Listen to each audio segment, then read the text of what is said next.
So in this short video,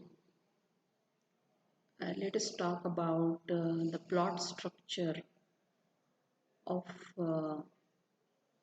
the story to build a fire.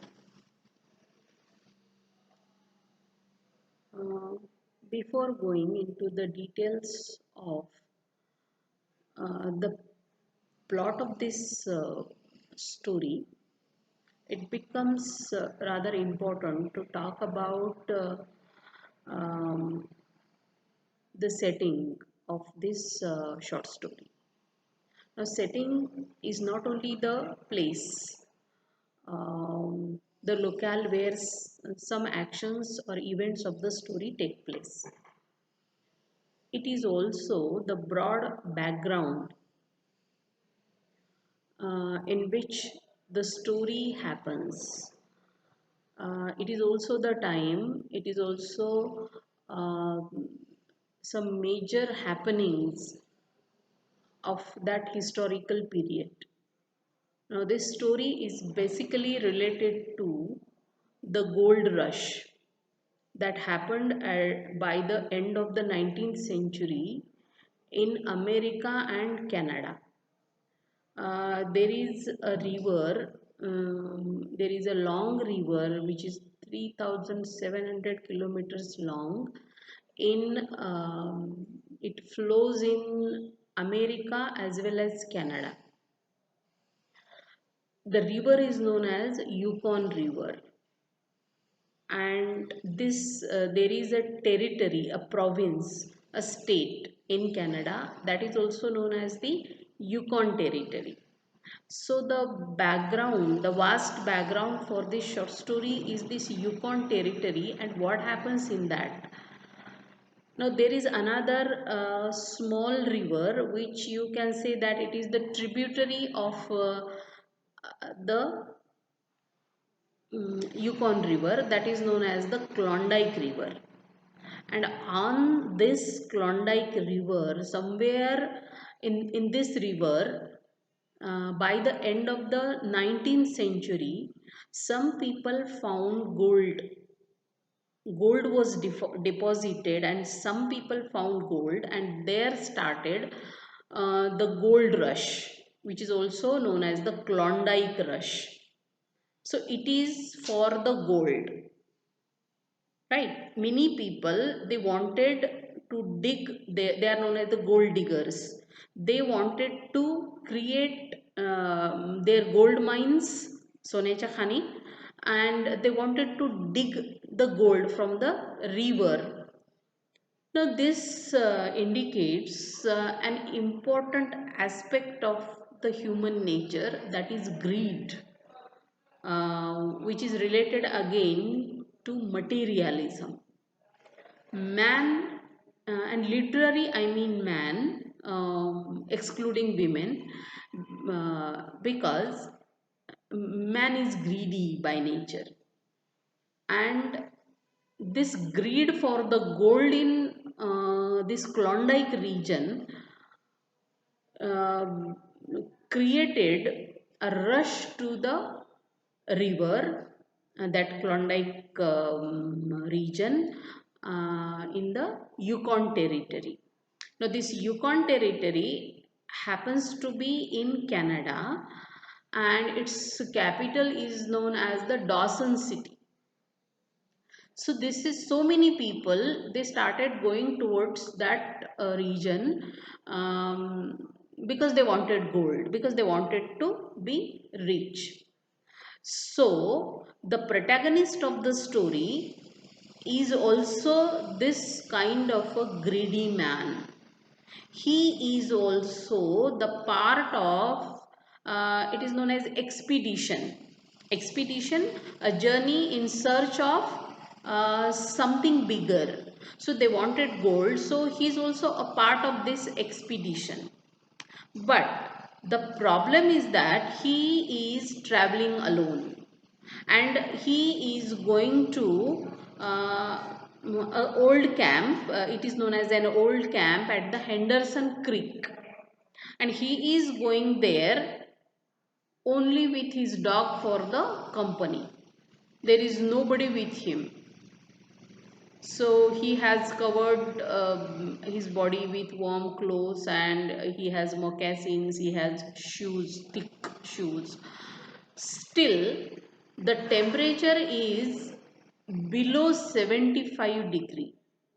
Now you can imagine the, now this is, I'm talking about the setting of the story. So the setting of the story is the Klondike Gold Rush, as well as it is the severe cold winter where everything is frozen.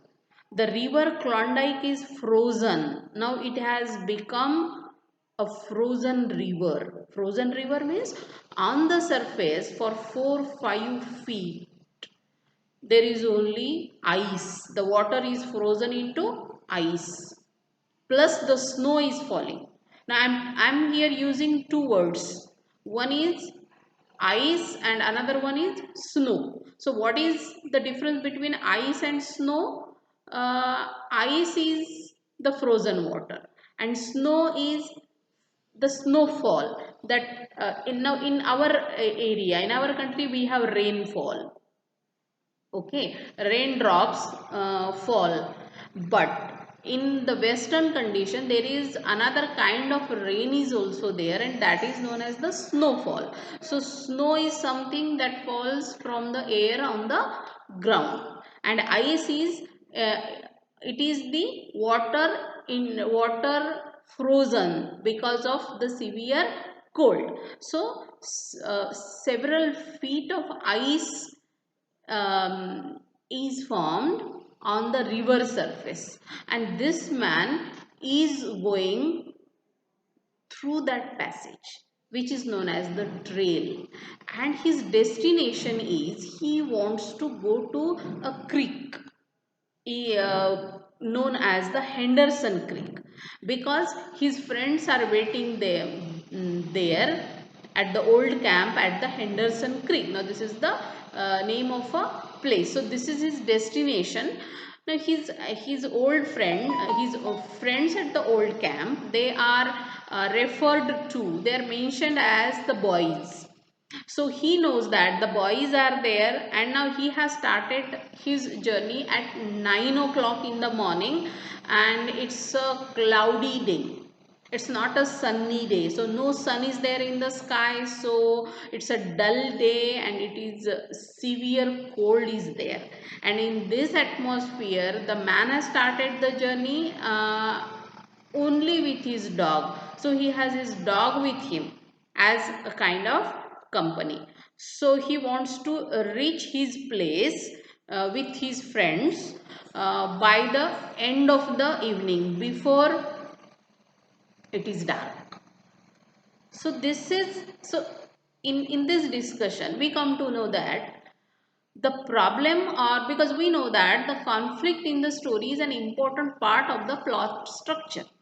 So this conflict is created by his loneliness and more by the snow, the ice and the severe cold. Okay, and another conflict that is indirectly stated, that is actually never directly stated, but the name Yukon and Klondike suggest that the conflict in this short story is not only the cold, but it is also the gold. Because why this man is suffering from cold? Because he wants the gold, and he has come there in search of gold, and he is new to this region, and that is why he is taking the things lightly. In fact, there is a reference to an old man. When he had started the journey, there was an old man who had suggested him that you should not go alone in this terrible weather. It is not wise. It is not wise to travel alone in this mm, frozen condition, in this terrible weather, with only your dog as your company. But this man had not listened to him. In fact, he is in his mind, he is thinking that the man is not manly enough, he is not a brave man, and his suggestion should not be followed. But we find that by the end of the story, we have the same man um, thinking that the old man was right and he was wrong, because he underestimates Kami Lekne. He underestimates nature as a powerful force. So this story has the most important theme. The central theme is man versus nature. Man wants to conquer nature. Man wants to overcome natural forces, but nature is all powerful. Man, the human beings, they can't go against nature, and they can't totally conquer nature. We will continue in the next video. Thank you.